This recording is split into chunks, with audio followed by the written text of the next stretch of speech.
Boleh jelas. Ya. Terima kasih. Terima kasih YB Tumpat. Saya ingin mengambil perhatian sama ada kita tergesa-gesa untuk meluluskan undang-undang ini. Adakah kerana kita dengan penlulusan ini, adakah kita juga reinforce satu persepsi bahawa negara kita adalah negara menjadi hub pengedaran weapon of mass destruction ini dengan izin. Saya tadi, ramai kawan-kawan tadi yang telah menyebut tentang peranan penasihat kepada Perdana Menteri kita. Saya ingin bawa perhatian kepada YB Tumpat. Penasihat EPCO Serio yang kepada Perdana Menteri yang seorang yang bernama John Wiener pernah menganggap bahawa Malaysia ini adalah pusat kegiatan JI yang telah memainkan peranan yang besar dalam pengeksportan terorisme yang menggunakan Malaysia sebagai pusat. Dan saya agak kerajaan harus jelaskan sama ada kita juga setuju dengan pandangan beliau. Saya ingin petik sedikit ya, dalam Congressional Senate Committee, Jonathan Weiner yang pada tahun 2003 yang merupakan salah seorang director kepada EPCO menyatakan dengan bahasa Inggeris ya, Brotherhood of Islam iaitu Ikhwan, Central Financial Mechanism Al-Taqwa establish operation in Malaysia that link to JI. According to the US Treasury, the Al-Taqwa groups, which is designated as terrorist financial by the Treasury on November 7, 2001, has long acted as financial advisor to Al-Qaeda, yang memberi then providing direct assistance to Osama bin Laden, as well as investment advice and cash transfer mechanism for Al-Qaeda and other radical Islamic group. Saya agak inilah kekhawatiran kita. Kita sekarang ni hanya jarinya ditunjuk kepada negara-negara Islam dan dunia ketiga sebagai pengeksport weapon of mass destruction. Tetapi negara kuasa-kuasa besar ini tidak, seolah-olah tidak mengambil tanggungjawab. Mereka lah yang pengeksport yang terbesar. Terima kasih Yang Berhormat.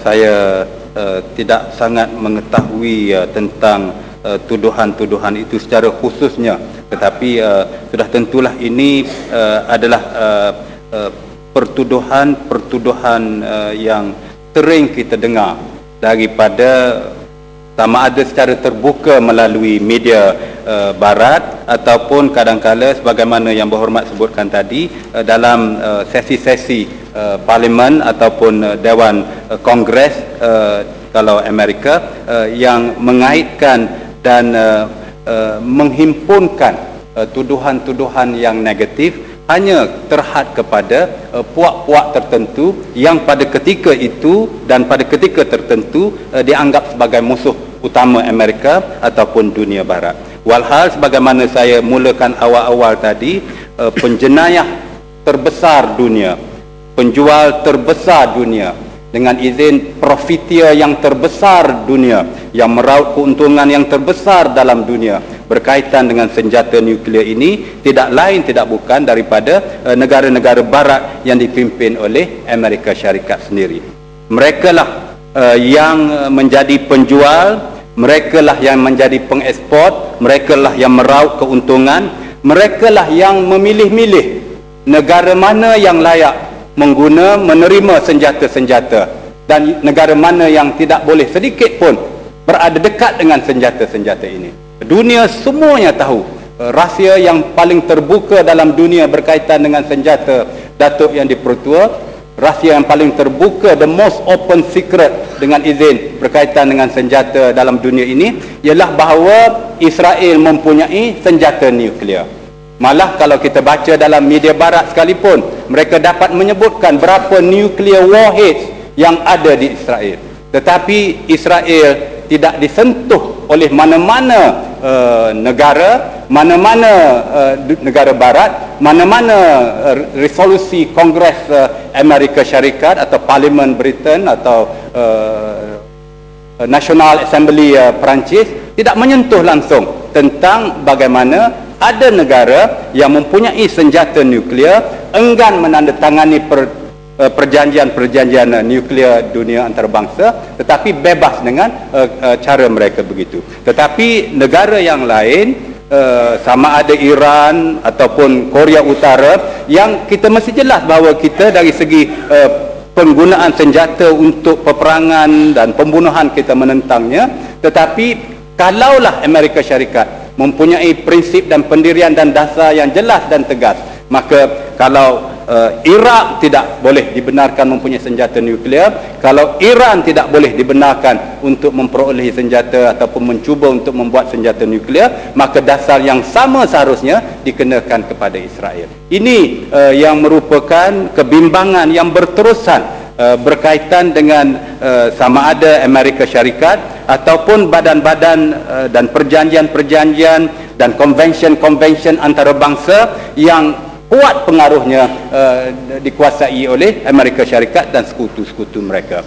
Kalau dalam kes Iran, dalam kes Iraq, dalam kes Libya, dalam kes Venezuela, dalam kes Korea Utara, mereka ditekankan sedemikian rupa sehingga kan kejujuran seorang pegawai tinggi kita di Vienna mengundi untuk sebenarnya tidak membenarkan medan antarabangsa IAEA itu dipergunakan dengan sepenuhnya untuk menyekat hanya 1-2 negara tertentu sahaja yang tidak disukai oleh Barat. Dan beliau sebagai seorang pegawai dan wakil negara kita yang bertanggungjawab memutuskan dengan beraninya untuk mengundi bersama-sama dengan 2-3 rakan negara lain, dan beberapa negara lain hanya berani untuk berkecuali menentang Barat. Beliau telah dipanggil pulang dan telah tidak disambung kontraknya sebagai duta kita di IAEA itu. Ini menandakan bahawa dilema ini bukan di bahagian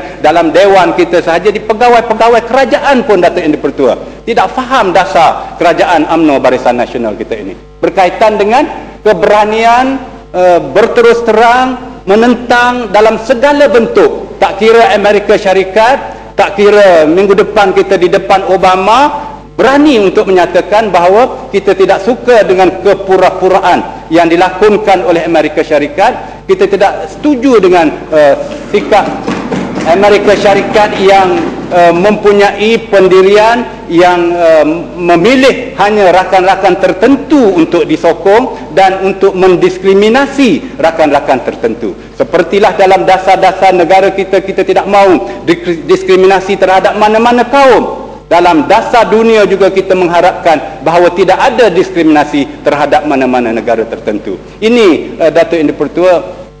Tumpat, saya hanya ingin tahu apa yang terjadi dengan dasar diplomat di kita. Sebelum ini saya anggap Perdana Menteri yang dulu, Dr. Mahathir, pernah membanggakan dunia sebagai seorang tokoh dunia ketiga yang berani lawan dan berani mengambil satu sikap yang merdeka di pentas antarabangsa. Dan kita juga mempunyai rekod bangga sebagai seorang ahli yang aktif di negara 6. Negara Malaysia juga pernah mencadangkan satu East Asia Economic Zone yang ingin membebaskan dominasi ekonomi rantau ini daripada kuasa-kuasa besar. Dan ini semua dasar-dasar yang kita di sebelah sini, di dalam Dewan ini, tak kira apa parti pun, kita rasa bangga sebagai rakyat Malaysia yang mengambilkan satu pendirian yang berani dan tegas. Dan minggu lalu kita dengar dari Menteri Pertahanan kita juga menyatakan beliau berani lawan dengan Israel. Tapi hari ini kita nampak, kita tergesa-gesa nak meluluskan undang-undang di atas tekanan kuasa besar dan juga sebagai satu hadiah untuk bila kita bertemu dengan Presiden Amerika Syarikat. Boleh minta